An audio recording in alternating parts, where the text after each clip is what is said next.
First Sunitha గారు, of course she is very beautiful. మీరు అంతే కైండ్ అని కూడా అనుకుంటారు, బట్ బ్యూటీకి కైండ్నెస్ కి ఎప్పుడు కూడా లింక్ ఉండదు.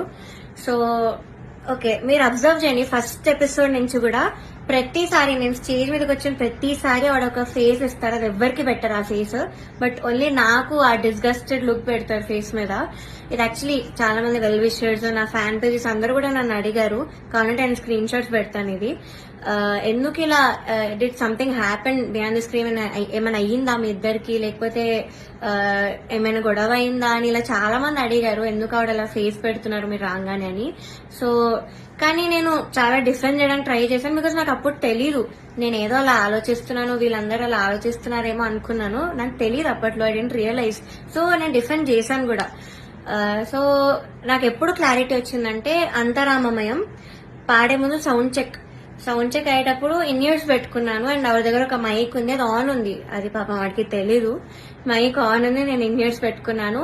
సో కీరవాణి గారితో ఇలా చెప్తున్నారు అనమాట, ఈ అమ్మాయికి అసలు హై రేంజ్ వాయిసే కాదు, హై పిచ్ రాదు, కానీ మేనేజ్ చేసేస్తారు, మీరు చూడండి, ఈ సాంగ్ లో తెలుస్తుంది చూడండి మీకు, అది ఇదని చాలా ఎక్కిస్తున్నారు సార్ కి. And it hurt me so bad stage మీద నించున్నప్పుడు. అప్పటికి నా సెల్ఫ్ ఎస్టీమ్ ఇలా ఆల్మోస్ట్ కిందకి దిగిపోయింది. చాలా ఏడుపు వచ్చేసింది ఆ టైంకి, కంట్రోల్ చేసుకొని లేదు I have to do this అని అంతరామమయం పాడాను. అండ్ ఆ పాటకు వచ్చిన అప్రిసియేషన్ నాకు ఇంకే పాటకు రాలేదు అప్పటి వరకు. సో అంతరామమయంకి బయట ఎవరు కలిసినా కూడా అందరు చెప్పారు నాకు, వాయిస్ చాలా బాగా వచ్చింది ఆ పాటలో అని, కానీ చాలా బాగుంది ఆ పాట అని. యాక్చువల్లీ చాలా సాంగ్స్ ఇచ్చాం, రాముడు రావునికి చాలా ఇచ్చాము, నేను ఏది ఇచ్చినా వద్దు వద్దు వద్దు అంటే ఇంకా లాస్ట్ ఆప్షన్ గా మేల్ సాంగ్ ఇచ్చాను అంతరామమయం.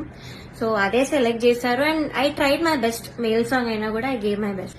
అండ్ అఫ్ కోర్స్ నాకు ప్రతి సాంగ్ కి ఆవిడ దగ్గర నుంచి నెగటివ్ కామెంట్స్ వచ్చాయి. అది మీరు నమ్ముతారు, జడ్జెస్ ఏదంటే అదే నిజం అనుకుని మీరు అఫ్ కోర్స్ నమ్ముతారు, ఓకే. బట్ అదర్ కంటెస్టెంట్స్ పాడేటప్పుడు I even give their names. ఇద్దరు, శ్రీధృతి అండ్ గాయత్రి అక్క, వీళ్ళిద్దరు పాడేటప్పుడు పిచ్చింగ్, ఎస్పెషలీ ధృతికి చాలా పిచ్చింగ్ ఇష్యూస్ వచ్చేటప్పుడు అయితే ఆవిడ ఇలా సైగలు చేసేవాళ్ళు, షార్ప్ అయితే ఇలా చెప్పేవాళ్ళు, అది మేము అందరం చూసాము. గాయత్రి అక్క కూడా షార్ప్ అయితే ఇలా కింద ఫ్లాట్ బాడ్ అని చెప్పేవాళ్ళు, మొన్న కూడా అయింది అది. సో అంటే నాకు తప్పు లేకపోయినా మీరు అక్కడ కామెంట్స్ లో చెప్తున్నారు, వీళ్ళు చేశాక కూడా మీరు అక్కడ చెప్పకుండా సైగలు చేస్తున్నారు. సో అక్కడ నాకు నా మీద ఎందుకో గ్రడ్జ్ పెట్టుకున్నారని కూడా అర్థమైంది. చంద్రబోస్ గారు, we all know he's a lyricist, so ఆయన రెస్పాన్సిబిలిటీ లిరిక్స్ తప్పులుంటే ఆయన చెప్పాలి. సో నన్ను ఫస్ట్ 2 ఎపిసోడ్స్ బాగా మెచ్చుకున్నారు, ఇలాగా ప్రతి నోట్ గాని భావం గాని అసలు వదలకుండా పాడుతామని కూడా చెప్పారు నాకు. అయితే రాముడు రౌండ్ లో వీళ్ళందరు ట్రూ కలర్స్ అన్ని బయటపడ్డాయి. ఫస్ట్ సునీత గారు నేను చెప్పినట్టు మైక్ లో మాట్లాడేశారు, ఇన్ ఇయర్స్ ఉన్నాయని నాకు తెలియక. అండ్ చంద్రబోస్ గారు పాపం లిరిక్స్ లో నాకు ఒక్క మిస్టేక్ కూడా నేను ఛాన్స్ ఇవ్వలేదు అని చెప్పడానికి. సో దానిలో చెప్పలేక ఆదృత లేదు అని ఒక కామెంట్ ఇచ్చారు. అది ఇంకేం చేయాలి, మేల్ సాంగ్ సేమ్ ఇంపాక్ట్ ఒక ఫీమేల్ వాయిస్ నుంచి మీరు ఎక్స్పెక్ట్ చేయలేరు. సో అంతరామమయం is a male song. So ఇంకా లిరిక్స్ లో చెప్పలేక ఎందుకు ఇంకా క్రియేట్ చేసుకొని చెప్పడం నాకు అర్థం కాలేదు. అదే రౌండ్ లో ఒక అమ్మాయి లిరిక్స్ మర్చిపోయింది రాముడి పాటలో, అది మాత్రం ఆయన మెన్షన్ చెయ్యలేదు. బీయింగ్ ఎ లిరిసిస్ట్ ఆయన రెస్పాన్సిబిలిటీ ఉండి కూడా ఆయన చెప్పలేదు. ఆ రౌండ్ లో లిరిక్స్ మర్చిపోయింది, చెప్పలేదు. ఇంకా మమ్మల్ని ఏడ్పించేసావు అది ఇదని చెప్పింది, చాలా మంది చేతిలో రాసుకొని వచ్చారు, అది కూడా ఆయన చెప్పలేదు, అది కూడా కౌంట్ చేయలేదు. కానీ నాకు మాత్రం లేని నెగిటివ్ పాయింట్స్ అన్ని, ఆయనకు అవసరం లేని నెగిటివ్ పాయింట్స్ అన్ని కూడా చెప్పారు. లిరిక్స్ లో మాత్రం నేను ఇప్పటివరకు ఆయనకు ఒక్క ఛాన్స్ కూడా ఇవ్వలేదు సాంగ్స్ లో. I never made a mistake lyrics point of view అయితే అస్సలు చేయలేదు. మీరే చూడండి, మీకే అర్థమవుతుంది. సో ఇది కూడా మీకు న్యాయం అనిపిస్తుందా? కీరవాణి సార్ గురించి మాట్లాడదాం. అఫ్ కోర్స్ నాకు చాలా హేట్ వస్తుంది దీనికి మాత్రం, and I'm ready for it because I don't care. Personally నాకైతే నెగటివ్ కామెంట్స్ రాలేదు ఆయన దగ్గర నుంచి, బట్ సెట్ లో ఎలా మాట్లాడతారు, అసలు ఏం చెప్తారు అనేది నేను ఇక్కడ చెప్తాను. పాయింట్ నెంబర్ 1, మెలడీస్ పాడిన వాళ్ళకి మాత్రం వాళ్ళు ఎలా పాడినా కూడా నేను ఆటోమేటిక్ గా మంచి స్కోర్ తీస్తాను అని ఆయన నోట్తో ఆయనే చెప్పారు. So he's very bias towards melody songs and his compositions. ఎలా పాడినా కూడా మార్క్స్ వేసేస్తారు. అయినే కదా అక్కడ ఉన్న సునీత గారు, చంద్రబోస్ సార్ కూడా, వీళ్ళందరూ కూడా అంతే. వాళ్ళ సాంగ్స్ పాడితే మాత్రం స్కోర్స్ ఆటోమేటిక్ గా మంచిగా వచ్చేసాయి. సో ఇది point number 1. Point number 2 is very very hurtful to me personally, because నేను ఎలిమినేట్ అయ్యే ఎపిసోడ్ లోనే ఏదో విషయంలో నన్ను చూస్తూ చెప్పారు ఇది కూడా. సో ద థింగ్ ఇస్, నేను మీ అందరికీ తెలుసు సూపర్ సింగర్ లో నా ఫైనాన్షియల్ సిచ్యువేషన్ గురించి కానీ అంతా బయట పెట్టాను. సో దానివల్ల నేను కొన్ని వెడ్డింగ్ షోస్ అలాంటివి చేయాల్సి వచ్చింది. సో ఈ పాయింట్ మీద సార్ మాట్లాడారు. ఏమన్నారంటే అసలు వెడ్డింగ్ షోస్ చేసేవాళ్ళు నా దృష్టిలో సింగర్సే కాదు, నాకు చాలా అసహ్యం, it's like you're disrespecting music అని ఈ మాట అన్నారు. చాలా చాలా బాగా అనిపించింది. అదేంటి అంత స్టేజ్ లో ఉన్నాయని ఇలా మాట్లాడారేంటి అని. సో ఇదొకటి నన్ను చూస్తూ మాట్లాడారు ఇంకా. So it was very hurtful. Point number 3, so third వచ్చిన వాళ్ళకి ఆయన 1 lakh ఇస్తా అని చెప్పారు. 4th ప్రైజ్ వాళ్ళకి మూవీలో సాంగ్, అండ్ 5th ప్రైజ్ వాళ్ళకి ఆయన గ్రూప్ లో చేర్చుకుంటామని చెప్పారు సార్. సో ఇది ఎలా చెప్పారంటే, 5th ప్రైజ్ వచ్చిన వాళ్ళకి నా దగ్గరకి కొంతమంది రోజు వచ్చి చాకరీ చేస్తూ ఉంటారు, వాళ్ళ ట్రూప్ లో జాయిన్ చేసుకుంటా అని చెప్పారు. ఇలా చాకరీ అనే వర్డ్ వాడారు. అంటే ఇది డిస్రెస్పెక్ట్ఫుల్ కాదా?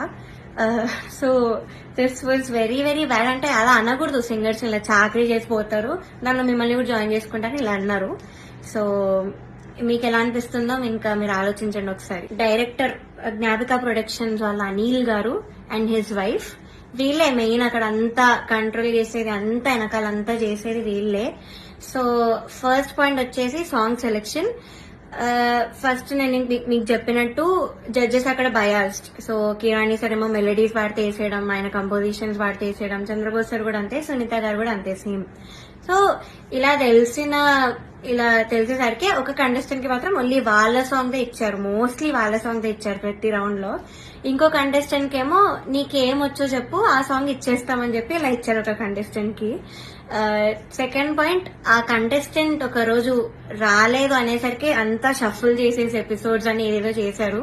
అండ్ అలాంటప్పుడు ఇంకెందుకు ఆడిషన్స్ పెట్టి అందరినీ తీసుకొని, ఎందుకు అసలు పార్వతి అంతమందిని తీసుకొని ఒక్క అమ్మాయితో చేయొచ్చు కదా సిల్వర్ జూబ్లీ సిరీస్ అని. సో అదొకటి. థర్డ్ పాయింట్ వచ్చేసి, ఫ్యూచర్ లో ఒక ఎలిమినేషన్ జరుగుతుంది నాకంటే ముందు, అది మీరు చూస్తారు ముందు ఎపిసోడ్స్ లో. అయితే ఇది చాలా కామెడీగా అంటుంది మీకు, మీరు నమ్మలేరు కూడా. ఇద్దరిని తీశారు, ఒక అమ్మాయిని ఒక అబ్బాయిని. అయితే కరెక్ట్ షూట్ ఇంకో 2 days లో ఉందనగా వాళ్ళకి సాంగ్స్ మార్చేశారు, ఆ ఇద్దరికే సాంగ్స్ మార్చారు with a very funny reason. కిరాణి సార్ కి రాగం నచ్చదు అని, శివరంజని అనే రాగం నచ్చదు అని వీళ్ళిద్దరిని తీస్తారు. కామెడీ ఏంటంటే అదే రాగంతో ముందు స్కెడ్యూల్ ఒక అబ్బాయి పాడాడు, అబ్బాయికి బాగానే మార్క్స్ వచ్చాయి. అదే స్కెడ్యూల్ లో ఇంకొక అబ్బాయి కూడా పాడాడు, అబ్బాయి కూడా బాగానే మెచ్చుకున్నారు, మంచి కామెంట్స్ వచ్చి అన్ని వచ్చాయి. బట్ వీళ్ళిద్దరికి మాత్రమే సాంగ్స్ మార్చేశారు. అయినా కూడా దీస్ 2 పాపం ఆ టైంకి నేర్చుకొని I think they did very well, మార్చినా కూడా.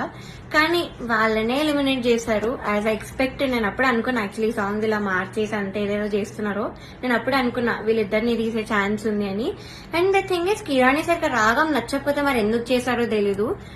అంతర్యామి అనే పాట అదే రాగంలో చేశారు. బట్ ఏమో ఆ ఫన్నీ రీజన్ అయితే వీళ్ళిద్దరు సాంగ్ అయితే తీసేశారు కరెక్ట్ ఎలిమినేట్ చేసే ముందు. అండ్ నౌ నేను ఎందుకు అంత మెంటలీ ఎఫెక్ట్ అయ్యాను అని ఇప్పుడు చెప్తాను. ఫస్ట్ థింగ్, నేను చెప్పినట్లు డిస్క్రిమినేషన్ అది, ఇంకా జడ్జెస్ యొక్క డిస్గస్టెడ్ లుక్ తో నన్ను చూడడం, ఎప్పుడు ఒక చీడ పురుగును చూసినట్టు చూడడం. They treated me like I'm worthless. So అలా ట్రీట్ చేశారు, జోక్స్ వేశారు వాళ్ళు కూడా నా బాడీ మీద. ఇవన్నీ నాకు ఆడియన్స్ ద్వారా తెలిసింది, వాళ్ళకి వినిపిస్తుంది కాబట్టి వాళ్ళు పక్కనే ఉంటారు. సో నేనైతే అస్సలు ఎక్స్పెక్ట్ చేయలేదు, ఇలాంటి జడ్జెస్ దగ్గర నుంచి అయితే అస్సలు ఎక్స్పెక్ట్ చేయలేదు. అంటే నేను ఎన్ని షోస్ చేశాను, తమిళ్లో పాడాను, అన్నిట్లో పాడాను, ఎప్పుడు కూడా ఇలాంటి ఎక్స్పీరియన్స్ ఒక జడ్జెస్ నుంచి అయితే నాకు ఎప్పుడూ లేదు. శ్వేతామోహన్ గారు ఇప్పటికి కూడా మాట్లాడతారు, నన్ను ఏంజల్ అంటారు, the sweetest, the most talented అంటారు. అలాంటిది ఇక్కడ వీళ్ళే నన్ను ఇలా ట్రీట్ చేస్తున్నారు, ఇలాంటి మాటలు అంటున్నారని చాలా చాలా బాగా అనిపించింది. అండ్ సెకండ్ థింగ్, ప్రొడక్షన్ వాళ్ళు ఎస్పెషల్లీ అవుట్ఫిట్స్ విషయంలో మమ్మల్ని బొడ్డు కిందకి కట్టుకో, సారీస్ ఇచ్చి కిందకి కట్టుకో, ఇలా ఎక్స్పోజింగ్ చేయన్న వేలో చెప్పారు. చాలాసార్లు తిప్పేవాళ్ళు నన్ను ఎస్పెషల్లీ కరెక్ట్ పాడే ముందు. అంటే ఎగ్జాస్ట్ అయిపోయేదాన్ని ఆ టైంకి, అయినా కూడా ఐ గేవ్ మై బెస్ట్, అది వేరే విషయం. అండ్ ఇలా బాడీ షేమింగ్, ఆ కాస్ట్యూమ్ డిజైన్ అయితే నా ఫేస్ మీద అన్నాడు, ఇలాంటి బాడీకి నేను ఇంకేం ఇవ్వగలను అన్న మాట అన్నాడు. ఏమో ఐ వాజ్ వెరీ వెరీ చాలా చాలా ఎఫెక్ట్ అయినాను మెంటలీ ఈ విషయంతో మాత్రం.